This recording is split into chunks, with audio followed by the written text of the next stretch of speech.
buenas tardes. Les habla Emma Contreras, gerente de operaciones de ATC, y es un gusto para mí estar con ustedes en esta emisión del programa de Alliance Trust Certification. Recuerden que nos pueden seguir a través de nuestras redes sociales, Facebook, Instagram, o bien a través de YouTube con el mismo nombre, o a través de nuestra página web www.alliancetrust.com. También les recuerdo que tenemos grandes promociones y descuentos en nuestras certificaciones de competencia, tanto de conocer como de auditor líder, así como también tenemos grandes promociones y descuentos en certificación inicial. Y bueno, sin más preámbulos, les quiero comentar que hoy trataremos un tema muy interesante, que es el punto 8.3.3 de la norma ISO 9001-2015, entradas para el diseño y desarrollo. Y para compartir este espacio tenemos a nuestro invitado de lujo, nuestro queridísimo director general, el maestro Mario Eduardo Hernández Uscanga. Maestro, ¿cómo está? Bienvenido. Hola Emma, ¿qué tal? Muy buena tarde amigos, ¿qué tal? Muy buena tarde, pues es un gusto, un placer poder estar con ustedes compartiendo el día de hoy nuevamente este espacio.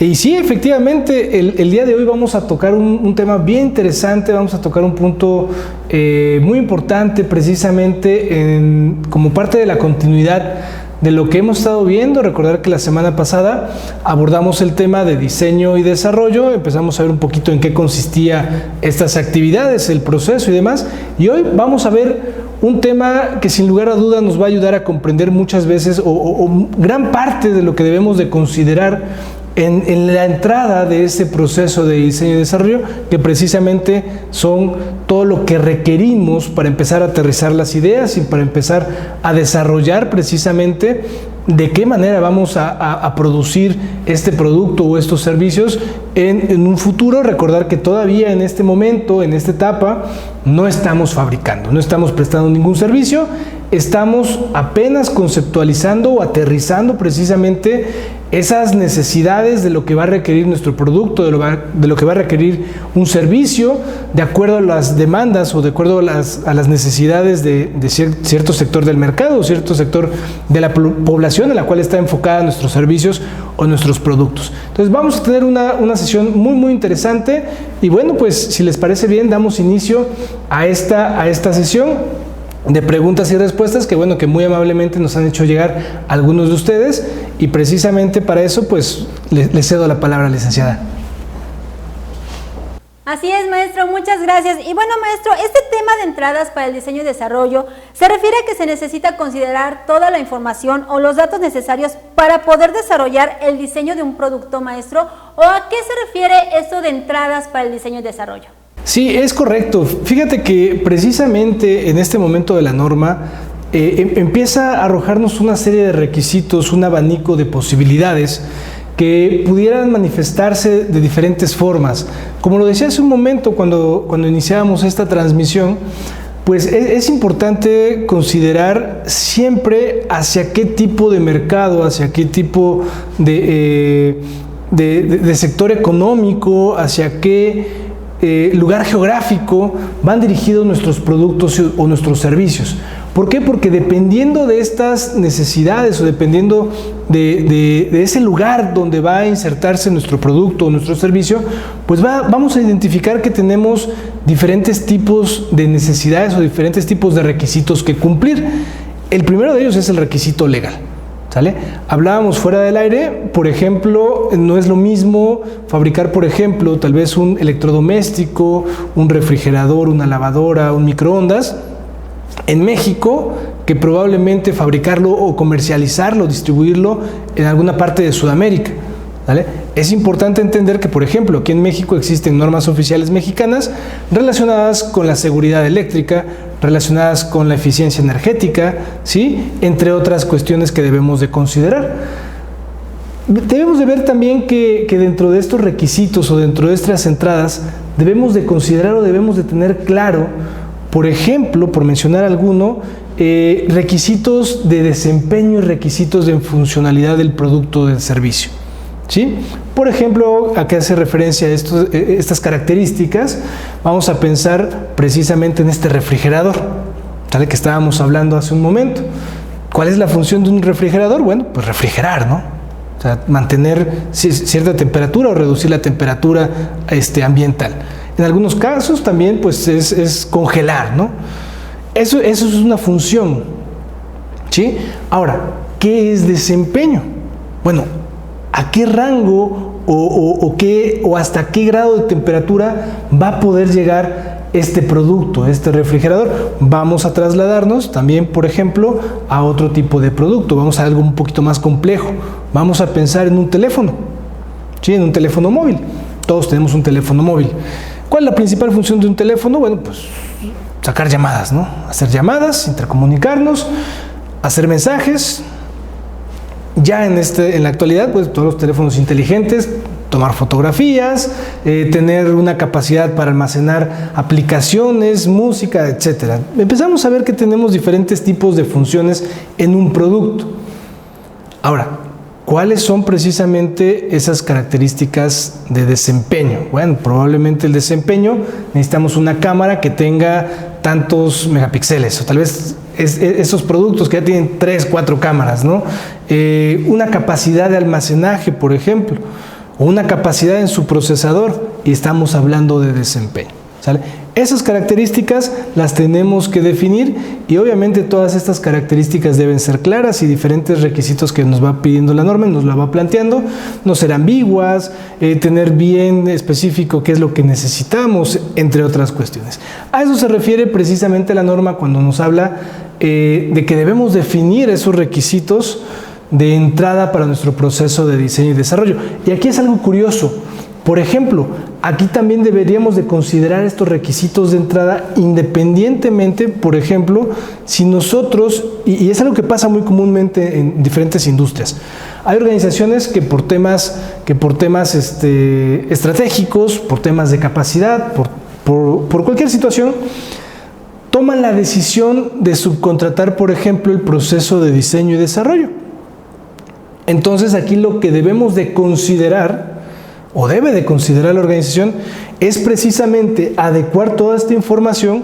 ¿Por qué? Porque lo vamos a ver cuando entremos a 8.4, con el tema de compras, con el tema de productos, procesos y servicios suministrados externamente, pues nos vamos a dar cuenta que todos estos requisitos, si nosotros lleváramos a cabo internamente el proceso de diseño y desarrollo, necesitamos también definirlos para poder entregárselo a nuestro proveedor y que este proveedor pueda hacer precisamente el diseño o el desarrollo o el diseño y desarrollo del producto que vamos a fabricar. Muchas gracias, maestro. Y bueno, amigos, les recuerdo que todos estos temas los pueden ustedes encontrar en nuestra plataforma de atc-mediolatam.com, y que si ustedes desean obtener una constancia, lo pueden hacer a través de un donativo que costaría 299 pesos. Este donativo se les daría a los niños de escasos recursos.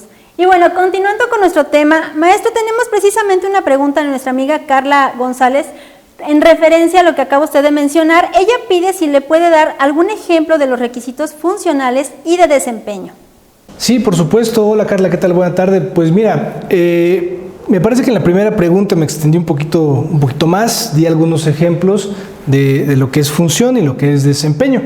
Vámonos a otro sector, vamos a pensar en el sector automotriz, ¿sí? Vamos a pensar en un vehículo. ¿Cuál es la función de un vehículo? Bueno, pues poder avanzar o poder desplazarse, ¿sí?, del punto A al punto B. Ahora, obviamente un vehículo tiene diferentes funciones, dependiendo de la tecnología, pues vamos a ver que tienen estéreo, aire acondicionado, etcétera, diferentes funciones, temas de seguridad.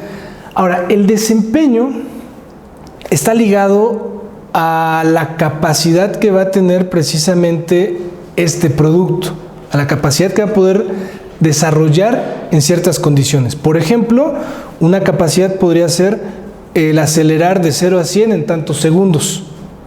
Eso sería un desempeño. Otro desempeño podría ser, por ejemplo, el tema de rendimiento de combustible, ¿sí? ¿Cuánto combustible voy a gastar para desplazarme tantos kilómetros? Y esto lo vemos muy comúnmente en el sector automotriz, cuando empezamos a ver que tal unidad tiene la capacidad de consumo de 10 kilómetros por cada litro. Eso es desempeño, ¿sale? Entonces, ahí tenemos algunos ejemplos de cómo podemos entender la diferencia entre función y desempeño. Veamos, por ejemplo, otro caso. En caso, vamos a pensar de un foco, de una iluminación, ¿sí? Pues la función es iluminar, ¿sí? Tenemos un foco, tenemos un reflector, la función es iluminar. Ahora, el desempeño está ligado a la capacidad que tenga precisamente ese reflector, ese foco. ¿Qué quiere decir? La capacidad de los metros cuadrados, los metros cúbicos que tenga para poder iluminar, los lúmenes que pueda arrojar precisamente al área donde va a ser utilizado, ¿sí?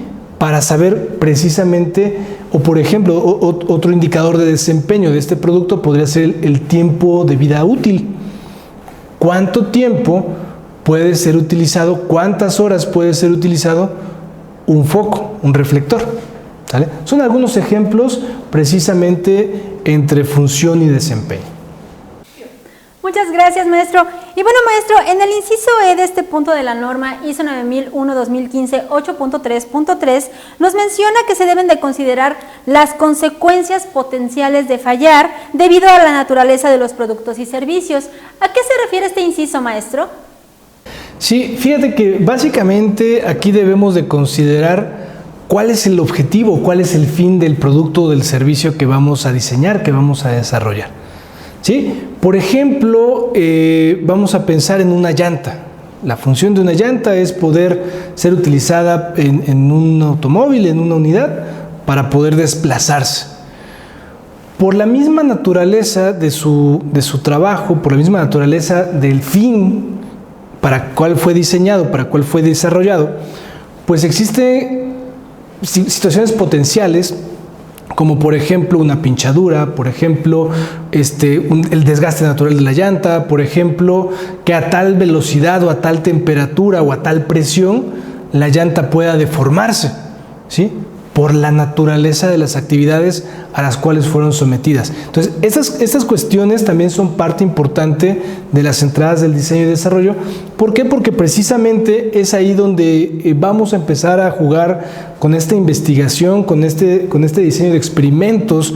Más adelante, ya cuando empecemos a llevar a cabo la parte, por ejemplo, de desarrollo, para determinar, por ejemplo, cuáles son los compuestos más apropiados para poder fabricar una llanta y que esta llanta tenga la capacidad de soportar tanta presión, tanta fuerza, tanto desgaste, tanta temperatura, etcétera, ¿no?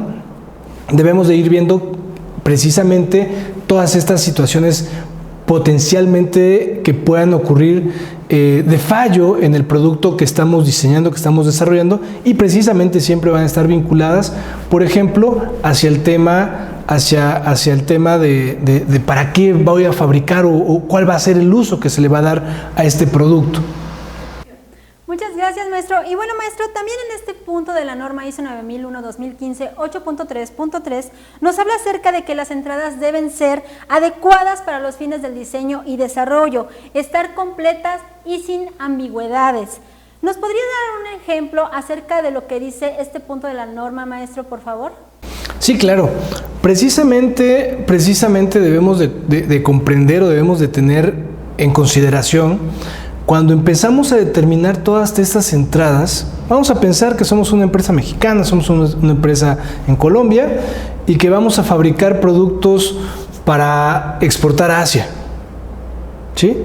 Probablemente tengamos datos, tengamos información relacionada con funciones, con desempeño, con temas legales, con normativas, etcétera, aplicables al país donde vayamos a comercializar nuestros productos o a donde se vayan a utilizar nuestros productos, que no estén en el idioma local, en castellano, en español.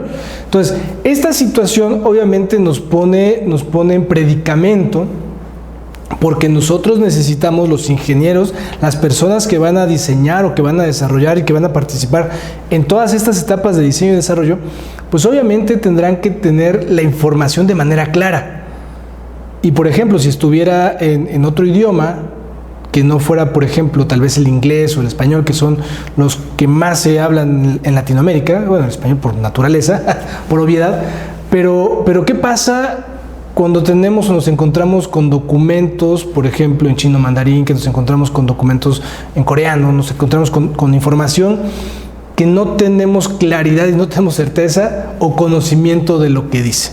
Entonces, Antes de empezar a experimentar, antes de empezar a aterrizar las ideas, primero tenemos que tener claridad sobre todas estas situaciones, sobre todas estas características de a lo que se va a enfrentar el área de diseño, el área de ingeniería, el área de desarrollo, precisamente en temas de funcionalidad. ¿Por qué?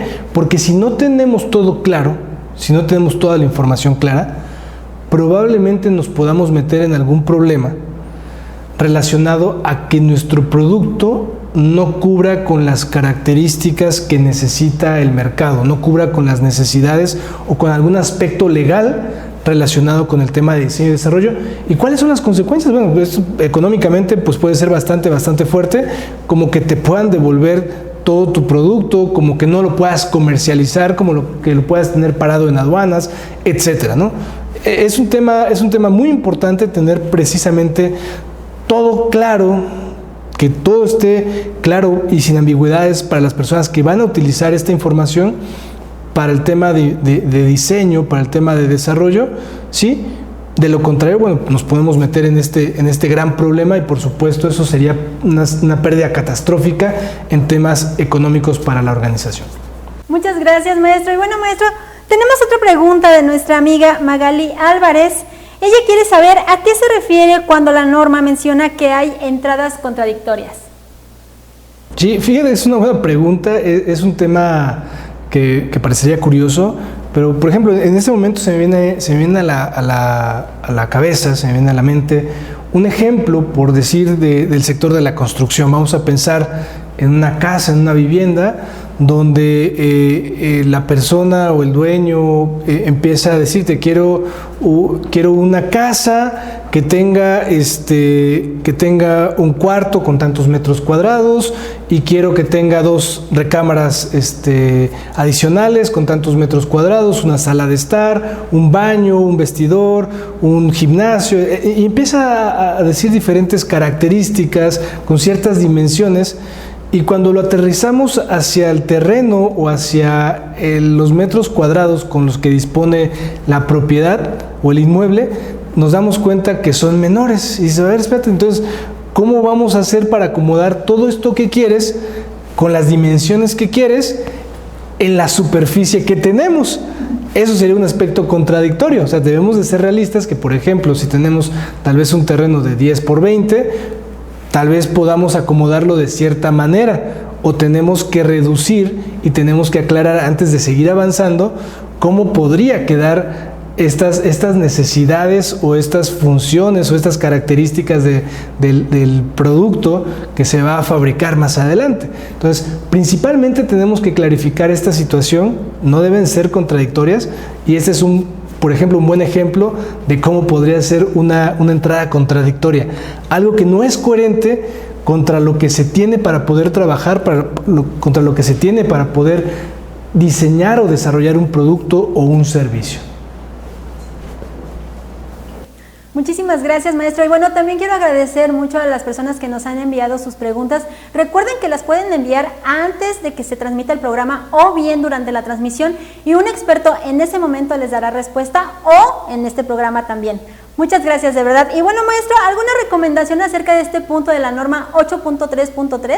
Sí, por supuesto. Pensando en un sistema de gestión de calidad, pues bueno, creo que sí es muy importante que puedan comprender precisamente y puedan considerar este requisito de la norma 833 como una especie de checklist para que ustedes puedan verificar que las entradas del diseño y desarrollo son completas, ¿sí? Y por supuesto me parece que sería algo muy apropiado que consideraran dentro del proceso de diseño y desarrollo que hablábamos la semana pasada alguna actividad donde podamos, a manera tal vez de comité o a través de los expertos o los especialistas en el tema de diseño y desarrollo del producto de su sector, que puedan incluir esta actividad y precisamente establecer las herramientas, los mecanismos apropiados o la información documentada apropiada para mantener evidencia de esta situación que se está llevando a cabo, porque debemos de también considerar que un requisito de la norma muy importante es que debemos de mantener información documentada de las entradas del diseño y desarrollo. Entonces, Creo que es un tema muy importante, muy interesante para todas aquellas organizaciones que se dedican a crear productos, servicios o a modificar, a actualizar nuevos productos y nuevos servicios que puedan considerar precisamente todos estos requerimientos normativos. Por ejemplo, en el sector educativo, si se va a diseñar un nuevo programa educativo, bueno, pues que se consideren todo el tema legal, ¿no? El tema de los créditos, el tema que todo lo que se necesita considerar, por ejemplo, cuando se va a crear una nueva carrera o un nuevo curso, etcétera, ¿no? Creo que esa sería una buena recomendación. Y por supuesto, asegurar de que esté todo perfectamente claro y también, ¿por qué no?, dentro de este proceso de diseño y desarrollo, cuando en algún momento del camino de diseño o de investigación y desarrollo del proceso, nos demos cuenta o se den cuenta que existen fallas, vale a veces mucho la pena regresar y voltear a ver desde las entradas, ¿sí? Porque en algunas ocasiones probablemente ahí tengamos algún tema contradictorio y por ende no podamos llevar un desarrollo completo. Muchas gracias, maestro, de verdad, muchas gracias por compartirnos sus conocimientos. Un placer estar con usted lunes con lunes en este programa de ATC TV. No, al contrario, el agradecimiento es para ustedes, principalmente para nuestra audiencia, para nuestros amigos que nos acompañan, nos regalan sus pulgares arriba y por supuesto para todos nuestros amigos que nos apoyan a compartir estas transmisiones y que bueno, que van haciendo sus preguntas y sus comentarios y bueno, los seguimos invitando a que nos sigan en nuestras redes sociales y por supuesto puedan ver la retransmisión en nuestro canal de YouTube y aquí en Facebook, por supuesto, y que nos sigan en las demás redes sociales, LinkedIn, Instagram, y bueno, estamos presentes por todos lados. Y bueno, por último, no está de más recordarles que durante este mes, durante el mes de junio, tenemos una promoción muy buena para nuestros amigos en Perú. Sí, tenemos el 30% de descuento en certificación inicial de ISO 9001, 14001, 45001 y ISO 21001, que ya estamos muy próximos a obtener o a tener ya en nuestras manos la acreditación, primero Dios. Y bueno, los invitamos a que nos acompañen el próximo lunes, que vamos a tener un programa también sumamente interesante con un invitado sorpresa, un invitado especial, que estaremos por aquí compartiendo un momento con todos ustedes. Así es, maestro, y bueno, quiero agradecerles a todos ustedes por habernos acompañado el día de hoy y precisamente como dice el maestro, el próximo lunes tenemos un invitado muy especial y hablaremos del tema Camino a la Certificación. No se lo pierdan. ATC, comprometidos con el desarrollo de su organización, les desea un excelente lunes, un excelente inicio de semana y un maravilloso día. Hasta la próxima.